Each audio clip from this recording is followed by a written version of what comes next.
नमस्कार विद्यार्थी मित्रमैत्रिणींनो, मूल्य शिक्षणाची मूलतत्वे या अभ्यासक्रमामध्ये तुम्हा सर्वांचं पुन्हा एकदा मनापासून स्वागत आहे। आपण आता सत्र 9 मध्ये आहोत, ज्याचं नाव आहे समाजात कार्यरत असलेल्या शक्ती। या सत्रामध्ये समृद्धी चेपे मॅडम माझ्या बरोबर आहेत। तुमची ओळख त्यांच्याशी ऑलरेडी झालेली आहे। Welcome madam. Thank you so much. आणि मॅडम या सेशन मध्ये आम्ही चर्चा करणार आहोत, त्या काही मुद्दे मांडणार आहेत। तर हा सत्र 9 चा भाग पहिला आहे। ऑल राईट, सो पुन्हा एकदा तुमचं स्वागत आहे। समाज आणि समुदाय यावर असलेल्या या तिसऱ्या भागात आपण आलेलो आहोत आणि आज आपण समुदायावरती लक्ष केंद्रित करणार आहोत। तर प्रथम आपण मागच्या वेळी काय चर्चा केली होती याचा थोडासा आपण एक आढावा घेणार आहोत, जे आपण नेहमीच करतो। तुम्हाला अगदी स्पष्ट आठवत असेल की या आधीच्या 2 सत्रांमध्ये आपण समाजाबद्दल चर्चा केली होती, जो व्यक्ती आणि संस्थांनी तयार झालेला आहे। आणि नंतर आपण चर्चा केली ती म्हणजे संस्था वेगवेगळ्या प्रकारच्या आहेत आणि वेगवेगळ्या श्रेणीत आपण त्यांचं वर्गीकरण करू शकतो। आता ह्या ज्या संस्था असतात ना, त्या समाजाला स्वरूप आणि रचना देतात। आणि मग आपण बघितले आहे की समाजाच्या परिवर्तनासाठी संस्थांचं परिवर्तन सुद्धा होणं अत्यंत आवश्यक आहे, गरजेचं आहे। बरोबर। म्हणून आपण आपल्या आवडीच्या एका संस्थेचं चिकित्सक विश्लेषण केलं होतं। ती करण्याची एक अतिशय इंटरेस्टिंग कृती होती, ती तुम्ही केली होती सगळ्यांनी। त्यामध्ये आपण मुद्दे मांडले होते, जसे की संस्था आपला उद्देश कितपत पूर्ण करते आहे किंवा ती उद्देश पूर्ण करत नाहीये, ते सुद्धा तुम्ही विचार करायचा होता। तिचा उद्देश पूर्ण करण्यासाठी आणि आजच्या काळाशी सुसंगत होण्यासाठी, ती संस्था सक्षम होण्यासाठी त्या संस्थेमध्ये कोणते बदल केले पाहिजेत ह्याच्यावरती पण तुम्ही थोडासा क्रिटिकल थिंकिंग त्यांनी केलेलं होतं। त्याचबरोबर हे बदल करण्यासाठी तुम्ही काही करू शकता का, काही महत्त्वाची भूमिका निभावू शकता का, ही कल्पना त्यांना करायची होती। नंतर आपण समाजातील दुसऱ्या घटकाविषयी चर्चा केली, ती म्हणजे शक्ती। मग 2 प्रकारच्या शक्ती आहेत, विधायक शक्ती आणि विध्वंसक शक्ती, किंवा आपण म्हटलं की विघटन, आणि दुसरी म्हणजे एकीकरणाची शक्ती। आता या दोन्ही शक्ती तुमच्यावर सकारात्मक कृतींवरती कसा प्रभाव टाकू शकतात यावर आपण चर्चा केली। आता त्यामध्ये काही उदाहरणं पण होती ज्याच्यावरती चर्चा झाली। एक म्हणजे एकीकरण किंवा बांधणीची शक्ती, तुम्हाला तुमची अद्भुत उद्दिष्टे जी आहेत अधिक चांगल्या प्रकारे साध्य करण्यात मदत करू शकतात। आणि विघटन किंवा विनाशाची जी शक्ती आहे, तुमच्या कामाची प्रगती जी आहे ती रोखू शकतात। त्यामुळे या शक्तींसोबत कसा व्यवहार करायचा, कारण दैनंदिन जीवनात त्या आपल्या आजूबाजूला असतात, तर कसा व्यवहार करायचा, तुम्हाला खरोखर सक्षमता ह्यासाठी विकसित करण्याची गरज आहे। उदाहरणार्थ तुम्हाला सकारात्मक शक्तींचा कसा फायदा होऊ शकतो आणि विध्वंसक शक्तींच्या नकारात्मक प्रभावापासून दूर राहण्याची खात्री कशी करता येईल, हे पण खूप महत्त्वाचं आहे। कारण विध्वंसक शक्ती पण आपल्या आजूबाजूला असतात। मग समाजाचा आणखी एक घटक असलेल्या समुदायाबद्दलही आपण थोडी चर्चा केली आहे। दुर्दैवाने समुदायाचे उत्तम उदाहरण असलेला एक खेडेगाव जे आपण म्हणत असतो, ते हळूहळू आता लोप पावत चाललेलं आहे, असं आपल्याला आपल्या अनुभवातून आजूबाजूला किंवा निदर्शनातून दिसत आहे। आता हा भाग सुरू करण्यापूर्वी काही प्रश्नांवरती चिंतन, रिफ्लेक्शन किंवा सखोल विचार करूयात। वेगवेगळ्या संस्थांचा जर मी सदस्य असेल तर ते सभासदत्व मला खेड्यातील समुदायांप्रमाणे सेवा करण्याची संधी देऊ शकेल का? म्हणजे कसं की तुम्हाला आठवत असेल की पहिल्या युनिटच्या समाप्तीनंतर, म्हणजे पहिला जो तुमचा धडा होता त्याच्या समाप्तीनंतर आपण काही चर्चा केली होती की समुदाय हे सेवेचे क्षेत्र आहे, त्याच्यावरती सुंदर मुद्दे मांडले होते। त्यामुळे आता भौगोलिक समुदाय, भौगोलिक एकक असलेली खेडी आपल्याला जी सेवेची संधी देऊ शकतात तशीच संधी देऊ शकतील का? म्हणजे आपण एखादा ऑनलाईन समुदायाचा भाग असू तर तीच संधी मिळेल का? नाही। मग दुसरा प्रश्न मी विचारू इच्छिते की तुम्हाला ज्या आदर्श गावामध्ये राहायचं आहे ते कसं असावं? आपण कल्पनाशक्तीबद्दल बोललेलो आहोत, ते कसं दिसतं त्याचं वर्णन करण्याचा प्रयत्न आता आपल्याला करायचा आहे। तर मित्रांनो, आपण अनेक अशा समुदायाचे सदस्य आहोत ज्यांची भौगोलिक एकके म्हणून व्याख्या केली जाऊ शकत नाही. उदाहरणार्थ आपण वेगवेगळ्या धार्मिक समुदायांचे कदाचित सदस्य असू, किंवा आपण काही संघटना असतील त्यांचे सदस्य असू शकतो, किंवा फॉर एक्झाम्पल मे बी व्यावसायिक संघटना असू शकतात, किंवा विद्यार्थ्यांच्या संघटना असू शकतात, एखादी युनियन असू शकते, सोशल नेटवर्क असू शकतं, काही एखादी संस्था असू शकते. पण हे असे समुदाय आहेत जे गैर भौगोलिक आहेत, म्हणजे त्यांची भौगोलिक सीमा नाहीये. ऑलराईट. परंतु ते आपल्याला समान हितसंबंधाने किंवा हेतूने एकत्र मानतात. पर्पज एक असतं, आपण तिथे एकत्र आलेलो असतो. निश्चितपणे हे समुदाय भविष्यात वाढत जातील, कारण त्यांच्यापैकी प्रत्येकाने मानवांच्या सामूहिक ऊर्जेच्या अभिव्यक्तीसाठी एक माध्यम प्रदान केलेलं आहे की तुम्ही एकत्र येऊन काहीतरी करू शकता.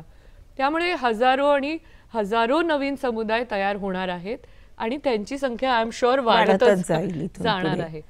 पण या संस्था भौगोलिक घटकांची आवश्यकता बदलत नाही.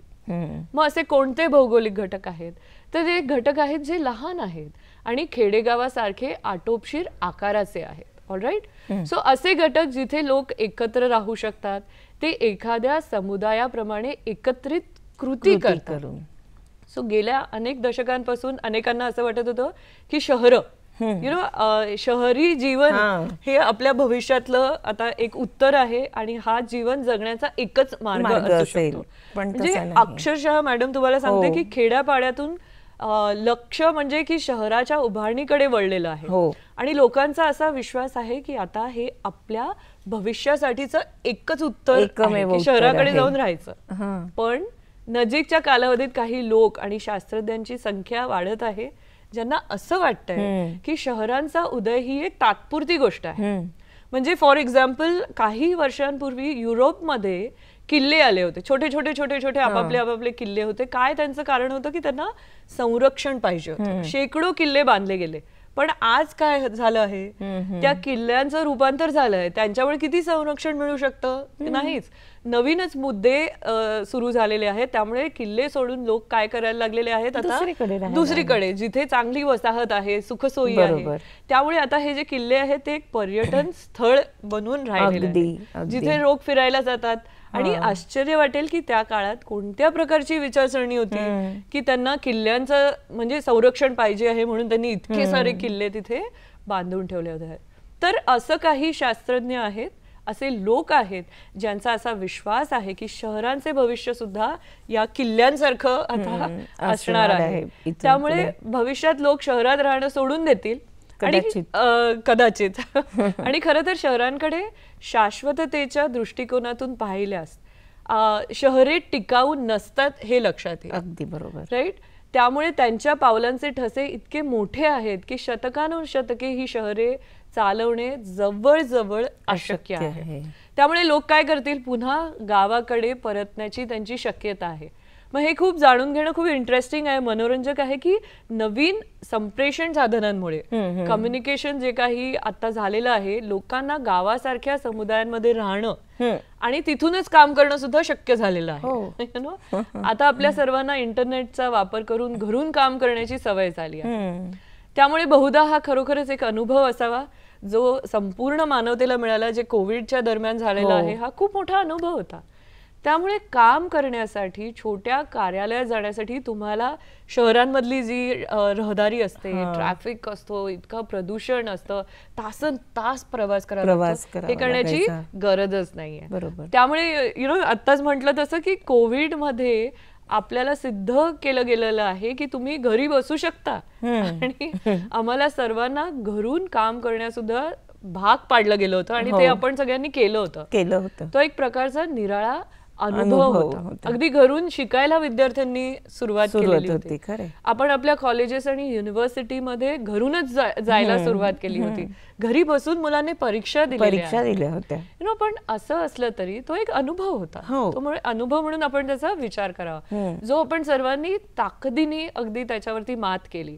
त्यामुळे यामधून भविष्यात एखाद्या छोट्या गावासारख्या समुदायांमध्ये संवाद साधणे, म्हणजे संवादाची साधनं वापरून कसं राहणं हे शक्य होऊ शकतं. हे थोड्या फार प्रमाणामध्ये आपण अनुभवलं आहे. पण सद्यस्थितीत असलेला गावातील समुदाय नव्हे, आपण त्याचा विचार करत नाही आहोत, जिथे दारिद्र्य आहे किंवा अलिप्तता आहे किंवा ज्याचा आज अनेक समुदायांना किंवा गावांमध्ये त्रास होतो आहे. त्यामुळे आता या संदर्भात भविष्यात काहीही घडे माहिती नाहीये. लोक शहरात राहतील किंवा खेडेगावात राहतील माहिती नाहीये, हे आपल्याला खरोखरच माहिती नाही. पण आपण अंदाज आताही इतका अगदी अचूक बांधू शकणार नाही आहोत, म्हणू शकत नाही की हे असंच घडणार. पण आमची इच्छा आहे की आपण समाजाच्या सेवेद्वारे आपण आपल्या नैतिक क्षमता विकसित कराव्यात, समुदायामध्ये सेवा करावी, त्यांचा सराव करावा. त्यामुळे आपल्याला समुदाय निर्माण करणं आणि मजबूत करण्याच्या प्रक्रियेत सामील होता येईल. अगदी ही अत्यंत महत्त्वाची गोष्ट आहे. त्यामुळे समुदायांसोबत काम करणं याचं आम्ही स्वागत करतो. आता या संदर्भात या सत्रामध्ये एक छोटासा अंतिम अभ्यास आहे जो तुम्ही सर्वांनी अंमलात आणावात ही तुम्हाला विनंती आहे. तुमच्या अध्ययन जोडीदाराच्या मदतीने एक अशा आदर्श गावाचा तुम्हाला विचार करायचा आहे जिथे तुम्हाला राहायला आवडेल. तरच आपल्याला एक सामुदायिक जीवन म्हणजे काय हे समजू शकणार आहे. मग ते गाव कोणतं? आदर्श गाव जिथे तुम्हाला राहायचं आहे, जिथे तुम्हाला जगण्याची तयारी आहे, राईट. आणि मग त्याबद्दल तुम्हाला विचार तुमचे मांडायचे आहेत. 1 किंवा 2 परिच्छेदात तुम्हाला तुमचे विचार लिहायचे आहेत आणि तुम्ही त्या गावाचं शक्य तितकं तपशीलवार वर्णन करण्याचा प्रयत्न करायचा आहे. मला असं वाटतं की तुम्ही त्याचं कदाचित ते पोस्टर देखील तयार करू शकतात. एक कलात्मक कृती, अप्रतिम कृती तुमची होऊ शकते, खूप सुंदर असेल. तर त्या आदर्श गावाच्या तुमच्या वर्णनामध्ये तुमच्या आदर्श गावासाठी असलेल्या संस्थांची यादी समाविष्ट असली पाहिजे. आपण परिपूर्ण विचार करणं महत्वाचं आहे. परंतु प्रत्येक संस्था कशी कार्य करेल यावर देखील तुम्ही थोडीशी 1-2 वाक्यात का होईना पण टिप्पणी केली पाहिजे की संस्थेत कोण कोण असायला पाहिजे. कारण तुमची संस्था चालत नसेल तर मग त्याला काहीच अर्थ नाहीये, राईट. त्यामुळे तुमच्या आदर्श गावात तुम्हाला कार्यरत संस्था हव्या आहेत, तर तुम्ही त्याचं वर्णन करा. जर ती शाळा असेल तर शाळेचा कारभार कसा असावा, स्त्री पुरुष ह्यांचा टक्केवारी कशी असावी. जर ते आरोग्य केंद्र असेल तर त्यांनी काय कार्य करावे, कोणासाठी करावे, कसे करावे वगैरे वगैरे तुम्ही विचार करू शकता. तुम्ही तुमच्या समुदायातील काही मूलभूत क्रियाकलाप आणि ते कसे आयोजित केले जाऊ शकतात हे देखील स्पष्ट करायचं आहे. हे तुमच्या आदर्श गावाच्या समुदायाच्या वर्णनाचा भाग असेल. ओके. उदाहरणार्थ तुमच्या आदर्श गावात सामूहिक निर्णय कसे घेतले जातात, डेमोक्रेटिक पद्धतीने घेतले जातात की एकच व्यक्ती संपूर्ण समाजासाठी, एक्झॅक्टली, की समाजासाठी एकच व्यक्ती निर्णय घेतो. मग या प्रक्रियेत तुम्हाला प्रत्येकाचा सहभाग हवा आहे की नकोय हे तुमचे विचार आहेत. बरोबर. तुमच्या कल्पनाशक्तीचा वापर करून, तुमच्या ज्ञानाचा उपयोग करून मग त्याचं तुम्हाला वर्णन करायचं. ही सोपी कृती नाहीये ऍक्च्युअली बघायला गेलं तर. माझ्या आदर्श गावात सामूहिक निर्णय घेण्याचा हाच योग्य मार्ग आहे, तर तो कुठला, तो विचार करा. कोणत्या वस्तूंचं उत्पादन केलं जातं, कोणत्या सेवा दिल्या जातात, खूप महत्वाचं आहे. मग तुम्हाला तुमच्या गावात, या आदर्श गावामध्ये मे बी फुलांचे उत्पादन करायचं आहे, युरोपला त्याची निर्यात करायची, काहीही असू शकेल. पण दुसरं काहीतरी तयार करायला तुम्हाला जर आवडत असेल तर त्याचाही तुम्ही विचार करा. तुमच्याकडे अनेक कल्पना असतील. तुम्हाला कोणत्या प्रकारच्या सेवा द्यायला आवडतात ज्या गावामध्ये उपलब्ध असाव्यात. माल कसा खरेदी केला जातो, तो कसा विकला जातो, उत्पादक प्रक्रियांचं काय, बाजाराचे काय, तुमची बाजारपेठ कशी असावी. ही जेव्हा आपण एक व्यापक दृष्टिकोनातून तुमच्या आदर्श गावाकडे बघू तेव्हा तुम्हाला कळेल की आदर्श गाव म्हणजे काय. मग सामाजिक भागाकडे येऊया. म्हणजे मुलांचे सामाजिकरण कसे होते, सोशलायझेशन, शिक्षण कसं होतं, संस्कृतीचा प्रसार किंवा त्याची प्रगती कशी केली जाते, ह्या विचार करण्यासाठी अनेक प्रश्न आहेत. नैतिक सक्षमता या पुस्तकामध्ये सुद्धा तुम्हाला हे व्यवस्थित प्रश्न जे आहेत ते दिलेले आहेत, ते परत एकदा वाचा. जोडीदाराबरोबर चर्चा करा. तुम्हाला पुरेसा वेळ दिला जाणार आहे. तुम्ही तुमच्या आदर्श गावाच्या समुदायाबद्दल एक पोस्टर बनवाल, ते खूपच कल्पक असणार आहे निश्चितच. तर तुमच्या अध्ययन जोडीदारासोबत तुम्ही त्याच्यावरती चर्चा करायची आहे. तुम्ही तुमचे विचार लिहा. शक्य तितक्या तपशीलवार वर्णन करण्याचा तुम्ही प्रयत्न करणार आहात. ऑलराईट. तुम्हाला ऑलरेडी सांगितलेलं आहे कोणत्या कोणत्या गोष्टी तिथे असल्या पाहिजेत. ते जे प्रश्न तुम्हाला आहेत ते दिलेले आहेत, तुमच्या नैतिक सक्षमता पुस्तकातही ते देण्यात आलेले आहेत. त्यासाठी तुम्हाला काही वेळ देण्यात येईल. तेवढा वेळ तुम्ही व्हिडिओ जो आहे तो पॉज करायचा आहे आणि त्याच्यानंतर तुम्ही व्हिडिओ सुरू ठेवायचा आहे. तर प्रिय मित्रमैत्रिणींनो, परिच्छेद कसे लिहायचे यावर आपण पूर्वी माहिती घेतलेली आहे. सो आत्ता तुम्हाला आदर्श गावाबद्दल परिच्छेद लिहावे लागतील आणि नंतर पोस्टर तयार करावे लागेल. त्याआधी समृद्धी चेपे मॅडम आहेत, मी तुम्हाला विनंती करू इच्छिते की तुमचं काय मत आहे की आदर्श गावाबद्दल. आय एम शुअर तुम्ही पण तुमचे पॉइंट्स लिहून काढलेले आहेत. सो कृपया आपले जे मित्रमैत्रिणी आहेत त्यांना तुम्ही सांगा की तुमचं काय हे आहे, विचार आहेत. इथे एक अंतिम स्वाध्याय देण्यात आला आहे, आदर्श गाव विचारात घ्या आणि तुम्हाला राहायला आवडेल त्याबद्दलचे विचार तुम्हाला लिहायचे आहेत. हा ऑलरेडी प्रश्न त्यांना आपण दिलेला होता. सो तुम्ही त्याच्याबद्दल विचार लिहिलेले असतील तर तुम्ही ते प्लीज कृपया मांडा. निश्चितच मला इथे मांडायला आवडतील माझे विचार. राईट. सायली मॅडम, जसं तुम्ही म्हटलं की एक जे आदर्श गाव असेल आणि जिथे एक असा आदर्श समाज असेल की जिथे सगळ्यांचे कार्य हे आपण विभाजन केलेलं असेल, तर ते देखील म्हणजे मला इथे माझं मत. मला आधी असं विचारायचं होतं की तुम्हाला खूप इंटरेस्टिंग वाटलं असेल ना की आदर्श गावाबद्दल. तुम्ही राहिला आहात का कधी गावामध्ये? हो, मी राहिलेली आहे आणि मला त्याचा एक अनुभव असा आहे की मला आठवतं की अगदी माझ्या लहानपणी माझ्या आत्याकडे मी गावाला जायचे. अरे वा. आणि ते जे गाव होतं ते अत्यंत छान गाव होतं आणि तिथल्या माझ्या मेमरीज खूप सुंदर आहेत. Great great, wonderful. So I am sure तुमची पण चर्चा झालेली आहे आणि तुमचे मुद्दे प्लीज तुम्ही सांगावेत आम्हाला सगळ्यांना. Sure sure.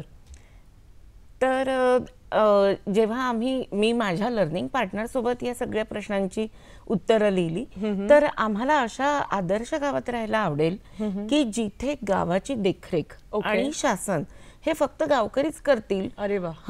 आणि आमच्या आदर्श गावातील लोक प्रामाणिक आणि कष्टाळू असले पाहिजेत. All right, all right. Yes, कारण प्रत्येक जातीबद्दल तिथे सहिष्णुता असावी, श्रद्धा, धर्म, बंधुता आणि एकता मुख्य म्हणजे असे त्यांच्यात गुण असावेत. का? कारण की आजही आपण असा विचार केला की आमच्या आदर्श गावातच नव्हे तर प्रत्येक गाव हे एका मोठ्या कुटुंबाप्रमाणे असले पाहिजे. बरोबर आहे. आणि गरजेच्या वेळी त्यांनी एकमेकांना मदत करावी. Great great. आणि जेव्हा त्यांनी अशा पद्धतीने एकत्र येतात तर त्यांच्यात एक शिस्तेची भावना असावी, सेवेची भावना असावी. आणि अशा पद्धतीने जर का ती आत्मसात केली असेल तर त्यामुळे काय होईल की सदस्यांच्या कल्याणासाठी कुठेतरी सेवा करण्याची वृत्ती त्या ठिकाणी सर्व्हिस ॲटिट्यूड तयार होईल. येस, बरोबर आहे. आणि मग त्यांनी केवळ गावात काय चालले आहे याचेच नव्हे तर संपूर्ण देशात आणि संपूर्ण जगात देखील काय चालले याची जाणीव ठेवली पाहिजे, विश्वव्यापी दृष्टी. येस. आणि हे नेहमी खूप सक्रिय असायला पाहिजे, आनंदी असावं.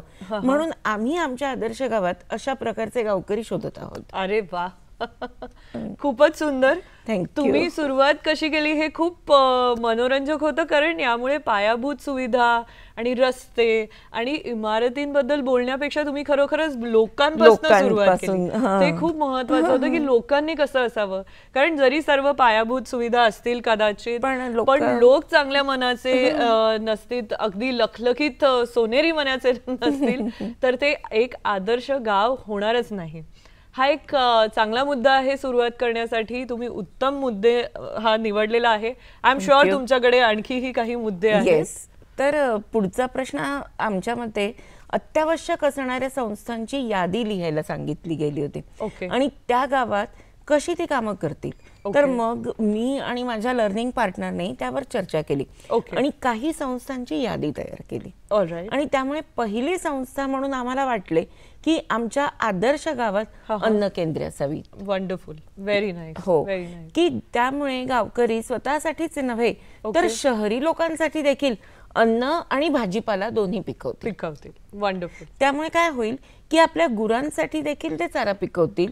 तिथे डेअरी म्हणजेच दुग्धालय, पोल्ट्री म्हणजेच कुक्कुटपालनाचे उत्पादन आणि इतर उत्पादन देखील त्यांच्या स्वतःच्या वापरासाठी, बरोबर, तसेच शहरी भागात पुरवठा करण्यासाठी देखील तयार करण्यात येईल. हो, आणि चांगले बियाणे असतील किंवा त्यांच्या उत्पादनात सर्व संबंधित असलेली सर्व लोकांना मदत देण्यासाठी गावातच त्याचं योग्य पद्धतीने व्यवस्थापन असेल.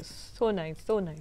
आणि त्यानंतर अशीच दुसरी संस्था जी आमच्या मनात आली तर त्याचे म्हणजे गावातील आरोग्य केंद्र. Okay okay. हा, कारण आरोग्य केंद्र आणि रुग्णालये त्यामुळे काय होतं की मानवी जीवनातील जी सर्वात दुसरी महत्वाची बाब आहे ती म्हणजे आरोग्य आहे.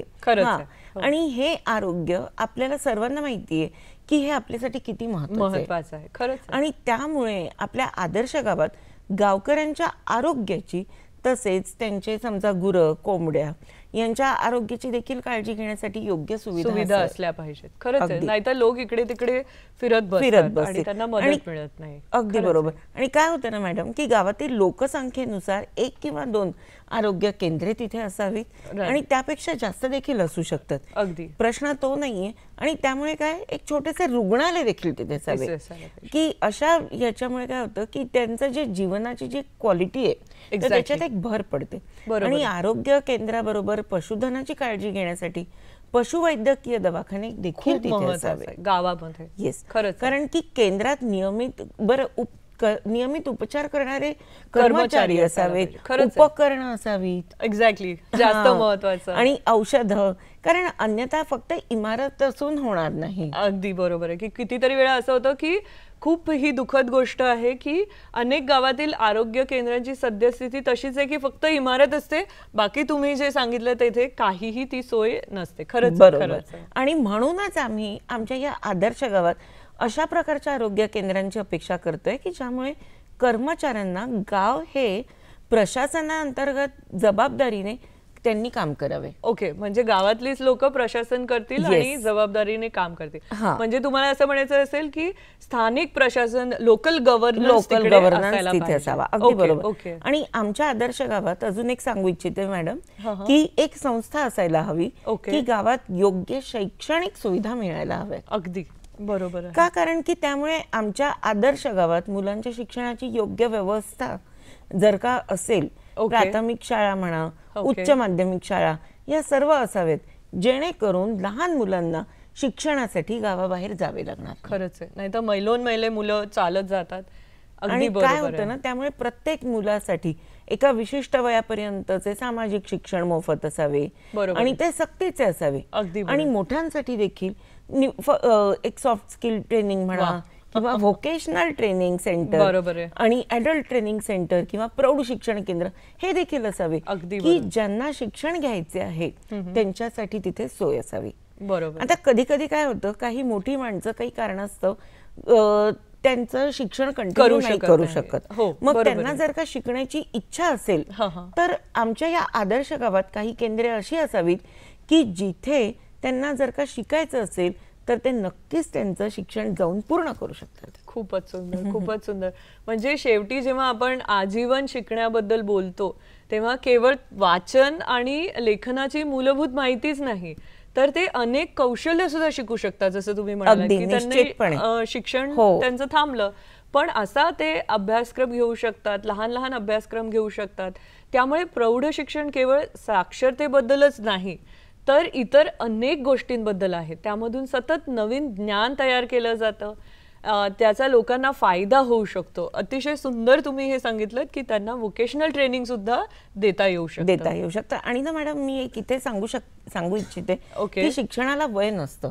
हो, अगदी बरोबर. आणि यातून काय होईल, शिक्षणाची एक संस्कृती निर्माण होईल. वंडरफुल.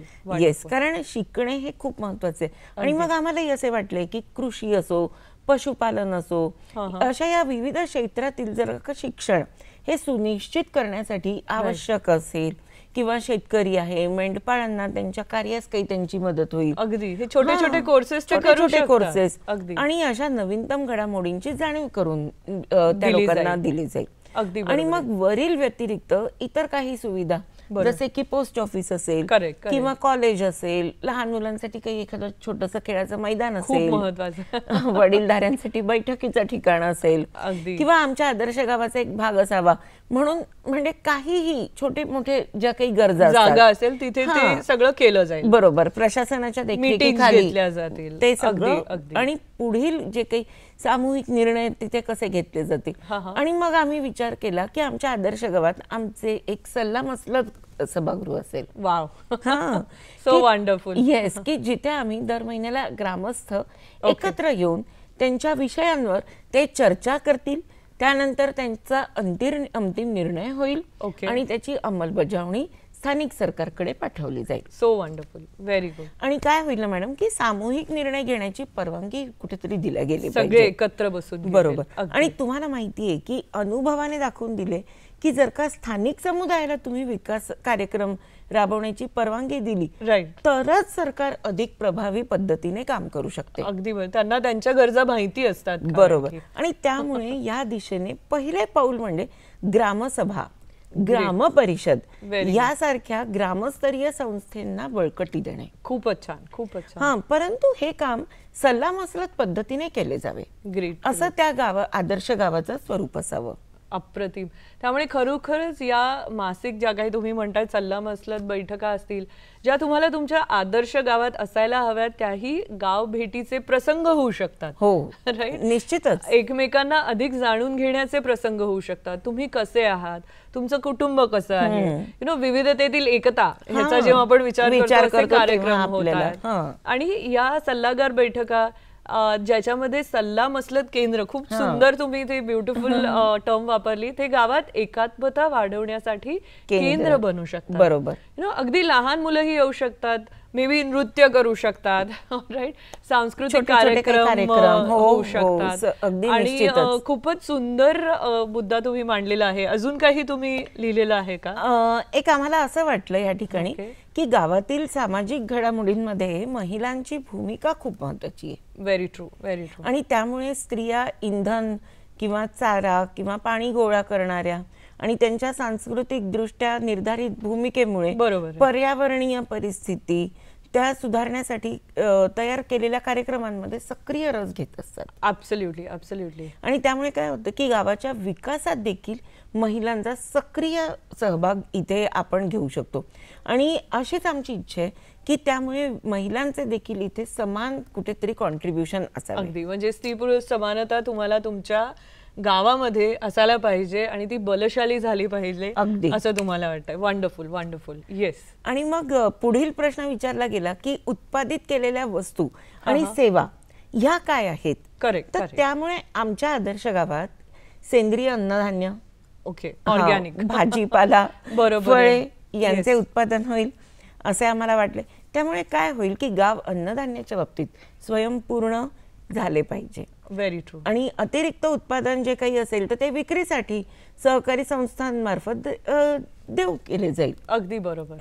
म्हणजे सहकारी संस्था म्हणायचंय. हो, सहकारी संस्था, की जेणेकरून जे काही फायदे किंवा नफा असेल ते त्या सहकारी संस्थेच्या तुमच्या ओळखीच्या सदस्यांमध्ये वाटले जातील. Okay, okay. आणि त्यामुळे काय होईल की जेव्हा एक आपण म्हणतो की वाईट दिवसांसाठी उत्पादनाची काही टक्केवारी साठवून ठेवली जाईल. देव करो असं कधी काही घडू नये, पण इन केस कधी काही झालंच तर मग आपल्याकडे आपली कुठेतरी एक साठा असेल, काहीतरी गंगाजळी असेल.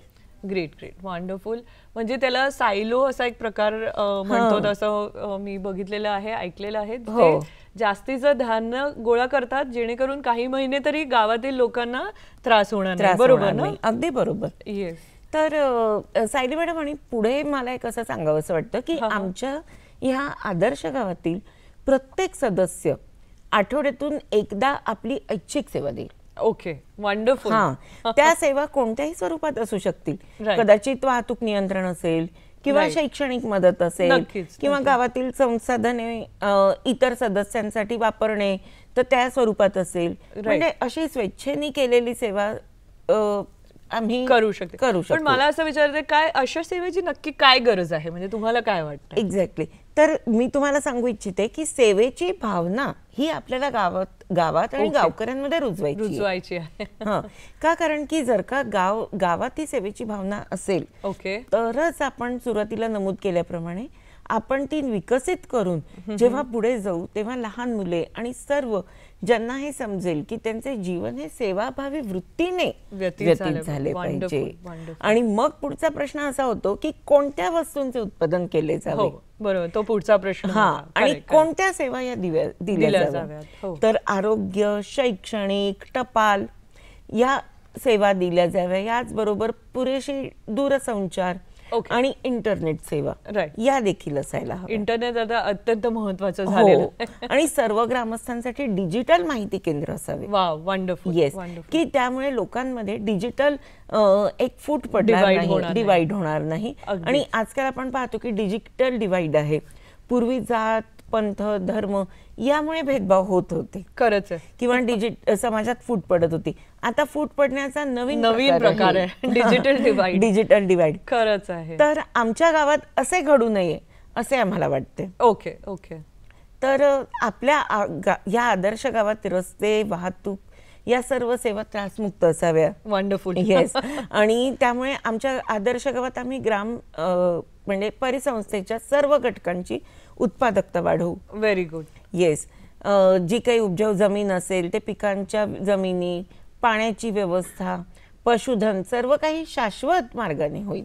सस्टेनेबल पद्धतीने होईल. आणि आपल्या आदर्श गावाचे हे जे काही आहे तर ते मापदंड आहेत आणि त्या पद्धतीने तिथे सर्व सेवा आणि सर्व जे काही प्रोडक्ट्स असतील तर ते तिथे तयार व्हावेत असं मी आणि माझ्या म्हणजे लर्निंग पार्टनरनी ठरवलेलं आहे. नक्कीच. Thank you very much. तुम्ही आतापर्यंत आदर्श गावाचं जे वर्णन सांगितलं, आय एम शुअर आणखी थोडेसे प्रश्न आहेत ते आपण पुढच्या भागात घेऊया.